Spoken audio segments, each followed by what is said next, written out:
So finally I'm gonna teach you about storyboards. Well, a lot of you guys were just messaging me and wanted some storyboards tutorial. I was planning to upload these tutorials after a certain tutorials. So since you really want these storyboard tutorials, I'm gonna start with it.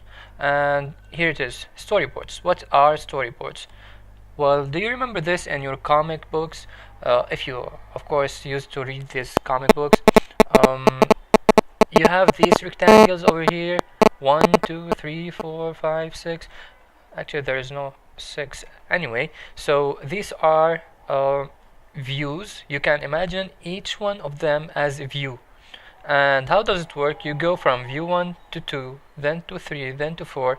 So it's like a navigation between views.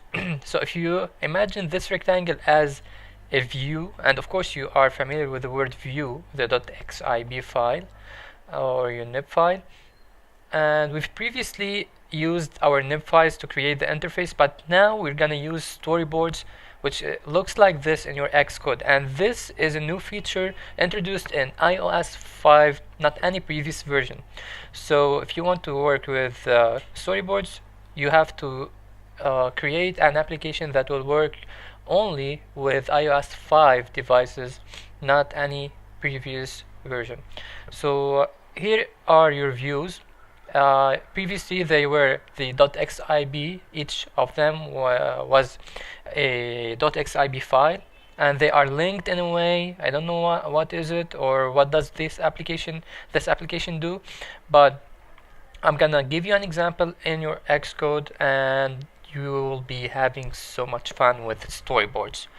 So when you want to create your application inside Xcode, you have to check this one, use storyboards, and it will give you a notification here, indicate whether the application should use an interface builder storyboard. This requires iOS 5.0. So if you want to use, as I've mentioned before, if you want to use iOS 5 storyboards, then you have to build your target for iOS 5. Anyway, let's go to our Xcode and start some coding. Actually, there will be no coding at all, and everything will be done using the interface and the storyboard. So just go to your Xcode, create a new project, call it whatever you want, and let's make it just a single view application for simplicity. I'm gonna call it my storyboard.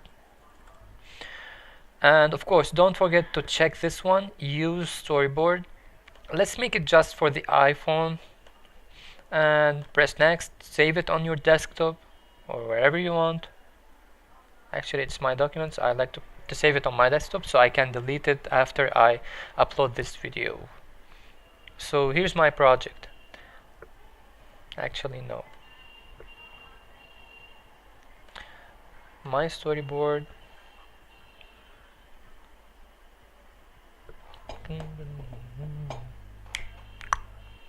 Okay, so here's my project, and if you can notice, it's my main storyboard, and it's not .xib anymore. Why? Because we're using storyboards, and instead of xib file for each class, we used to have .h.m, .xib for each class. We have one for the whole classes, for any number of classes that we want to create. So this is our only storyboard instead of all the previous xib files we used. So my storyboard is here, and as you can notice, we have this arrow here. It's new. Our library is still the same. Let's just drag and drop, label, and call it this is page 1. I'm gonna zoom out a little bit so there is space for my second view. My second view will be, let's say, this one. This is an actual view controller, an empty one. So I have two views. This is the main one, and this is the second view. Now I'm gonna I want to press a button, and after pressing it, I want to navigate to this view. So how can I do this? It's really simple. You just have to drag and drop Okay, one notice: you cannot drag and drop a button or any library element unless you're zoomed in for as a 100% zoom. So now I can drag and drop my button. I'm gonna call it go next slide next view. Now I want to press this button over here and I want it to navigate to the second view. So just hold your control, drag and drop. You have these three, choose model, and here you go.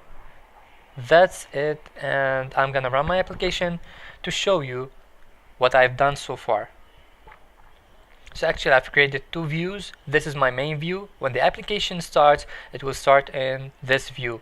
I have created a button here. When you press this button, you will be navigated, or you will be on this view. Now this view is preview. These are two views, and actually I was wasting some time till my simulator runs. So here's my simulator running my application without a single line of coding. I've created this application that when I press go next view, I'm gonna go to the next view, which is actually empty. Now if you think I'm joking, just because nothing appeared here, I'm gonna add change, let's say, the background. I'm gonna press on this, and how can I change the background of this one? Okay, instead of changing the background, I'm gonna add some. Okay, you see I can't add anything unless I'm zoomed in. This is pretty annoying. I'm gonna add these random things that won't do anything. Let's just have some fun by making this button, let's say return, and actually linking this one to this one. Control, drag till you reach this one and choose model, and we have a nice application that can navigate between two views. And here's my first view, go next view, here's my next view, return, here's my first view, go next view, return, go next view, return. So this is pretty much the storyboards. I'm sorry if I took some time explaining or introducing it, but here's an example for the storyboards. And if you want to do this by code, it will take you a long time. But the disadvantage is that this is just for iOS 5, and I'm gonna show you this one. When you press on this, the deployment target here is 5. If you used 4.2, 4.3, and eventually this is where your application can run on what OS version. So here it can run on 4.2 and above, which are 4.3 and 5.